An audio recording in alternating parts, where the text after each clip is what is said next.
देख रहे non stop 9। मैं हूं शीतल राजपूत। पूर्व कांग्रेस अध्यक्ष और वायनाड सांसद राहुल गांधी ने आज हाल ही में आरजेडी में शामिल हुए दिग्गज समाजवादी नेता शरद यादव के साथ मुलाकात की है। शरद यादव से मुलाकात के बाद राहुल गांधी ने महंगाई, बेरोजगारी और चीन के मुद्दे पर केंद्र सरकार को घेरा।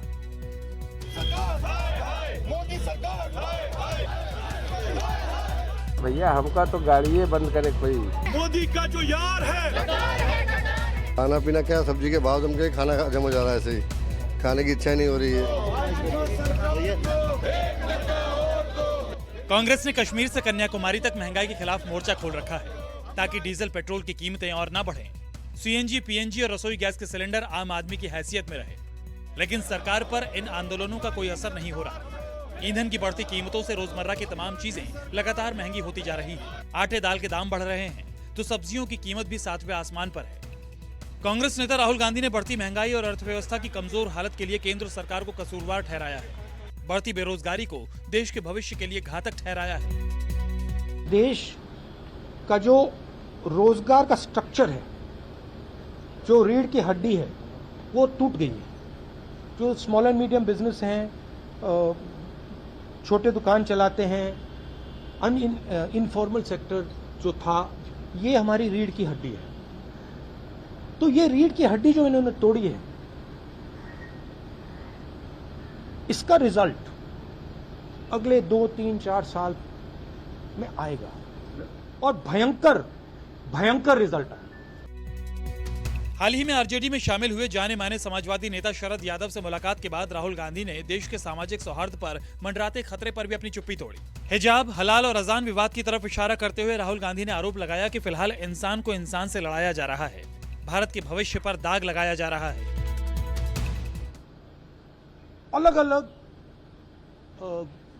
ग्रुप्स बना दिया। पहले ये एक देश हुआ करता था, अब अलग अलग देश के अंदर अलग अलग देश बना दिया। एक इन लोगों का देश, दूसरा इन लोगों का देश, तीसरा इन लोगों का देश, और इन सबको एक दूसरे से लड़ाया जाता है। तो जब ये दर्द आएगा तो हिंसा आएगी। अभी मत मानो मेरी बात, अभी मत मानो, 2-3 साल रुक जाओ, फिर देख लेंगे। केंद्र सरकार पर हमलावर राहुल गांधी ने लद्दाख में चीन की गुस्ताखी की तरफ भी देश का ध्यान खींचा, इस चेतावनी के साथ कि कभी दगाबाज ड्रैगन भारत की जमीन पर भी दावा ठोक सकता है, ठीक वैसे ही जैसे रूस यूक्रेन के इलाकों को अपना बता रहा है। रूस कहता है कि हम यूक्रेन की टेरिटोरियलिटी को नहीं मानते।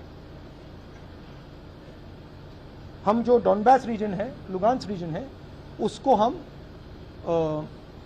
यूक्रेन नहीं मानते। उस बेसिस पे रूस ने यूक्रेन पर आक्रमण किया। यही प्रिंसिपल चाइना हिंदुस्तान में अप्लाई कर रहा है।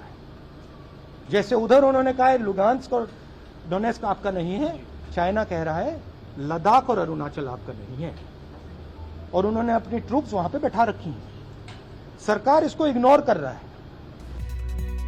मुलाकात के बाद शरद यादव ने इच्छा जताई कि अब राहुल गांधी को कांग्रेस की कमान संभाल लेनी चाहिए, क्योंकि वैसे भी वो अकेले ही कांग्रेस चला रहे हैं। कांग्रेस पार्टी जो है वो उसको यदि कहीं सबसे ज्यादा 24 घंटे चलाता है तो वो राहुल जी चलाते हैं, और मैं सोचता हूँ कि उनको अध्यक्ष बनना चाहिए, अध्यक्ष बनाना चाहिए कांग्रेस पार्टी को।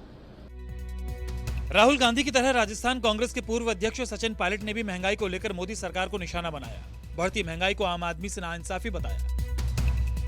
महंगाई को लेके कांग्रेस ने मोर्चा नहीं खोला है, देश ने मोर्चा खोला है। आज बंबई में 122 रुपए लीटर पेट्रोल बिक रहा है, 100 रुपए से पार 110 रुपए का पेट्रोल डीजल हो गया है। ये कहाँ का न्याय है? दुनिया में, मैं अखबार पढ़ रहा था आज, दुनिया में भारत नंबर 3 पर है जहाँ पेट्रोल डीजल की कीमत बढ़ गई है। 1000 रुपए का गैस का सिलेंडर हो गया, और ये तब है जब हम लोगों को पता था कि कोरोना काल के बाद क्या स्थिति पैदा होगी। महंगाई को रोकने के लिए दुर्भाग्यवश केंद्र सरकार ने कोई पहल नहीं करी है, और जो राज्यों का हिस्सा था उसको देने में इन्होंने कमी करी है। राजस्थान भी महंगाई के साथ साथ सामाजिक सद्भाव पर हमले झेल रहा है। करौली के बाद अब अजमेर में भी धारा 144 लागू कर दी गई है। सरकार को आशंका है कि यहाँ भी धार्मिक आयोजनों के दौरान असामाजिक तत्व माहौल बिगाड़ सकते हैं। गहलोत सरकार और कांग्रेस नेता बीजेपी पर नफरत फैलाने का आरोप लगा रहे हैं, जबकि बीजेपी गहलोत सरकार को तालिबानी बता रही है। ये हिंदू मुसलमान मंदिर मस्जिद, कभी हिजाब की बात, कभी हलाल की बात, कभी मंदिर की बात, कभी नववर्ष की बात, ये हम सब ये चर्चा होनी चाहिए महंगाई पर, बेरोजगारी पर, देश विकसित कैसे हो। आज दुनिया में जो हमारे आसपास जो हो रहा है, जो हालात श्रीलंका में बन गए हैं, जो पाकिस्तान में चल रहा है, जो बाकी देशों में चल रहा है, हमें अपने आप को सुरक्षित रखना पड़ेगा। तब होगा वो सुरक्षित ये देश जब हम सब एक रहेंगे, एकजुट रहेंगे। चुनाव आते हैं, राजनीति हो, चुनाव लड़े जाएं मुद्दों के आधार पर, लेकिन धर्म जाति के ऊपर लोगों को प्रेरित करना, लोगों के अंदर खाई पैदा कर देना, वो किसी भी व्यक्ति को शोभा नहीं देता। कौम साथ चलती है, वहां पे एक तालिबानी सोच के साथ काम कर रही है राज्य सरकार। किस तरह से जहां जहां हिंदू त्योहार हो रहे हैं वहां धारा 144 लगाई जा रही है। तो क्या हिंदू कम्युनल माने जा रहे हैं क्या? किस तरह से? और यहां पर करौली के अंदर जो आपने बात करी, क्या पुलिस को खबर नहीं थी? मतलब एक तगारी पत्थर नहीं थे, ऊपर टनों पत्थर थे वहां पर। तो इतने सारे पत्थर की तैयारी हुई, क्या पुलिस को थोड़ी भी जानकारी नहीं थी? या पुलिस ने आंख बंद कर ली? प्रशासन का क्या इशारा था? और ये घटना क्यों होने दी गई? अब ये घटना करौली में हुई है तो इसका असर पूरे राजस्थान में पड़ेगा। माहौल बिगाड़ने का काम हुआ है या नहीं हुआ? अच्छा, अगर चलिए मानिए यहां तक भी मान लेते हैं कि कोई बात नहीं, तो फिर उसके बाद गिरफ्तारी हुई या नहीं हुई? अभी 7 दिन गुजर चुके हैं, एक भी गिरफ्तारी नहीं हुई है।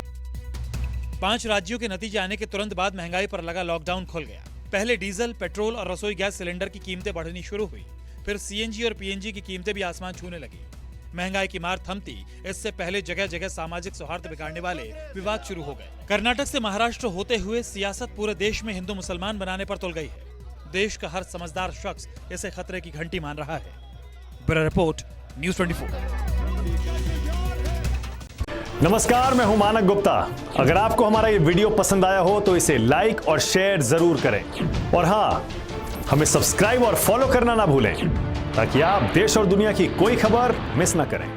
चाहे कोई ब्रेकिंग न्यूज हो या कोरोना वायरस से जुड़ी कोई भी अपडेट, पॉलिटिक्स हो या आपकी जेब से जुड़ी कोई खबर, इलेक्शन की कोई न्यूज हो, कोई कंट्रोवर्सी हो या फिर कोई वायरल वीडियो, सब कुछ मिलेगा न्यूज़ 24 पर। तो जुड़े रहिए हमारे साथ और देखते रहिए न्यूज़ 24।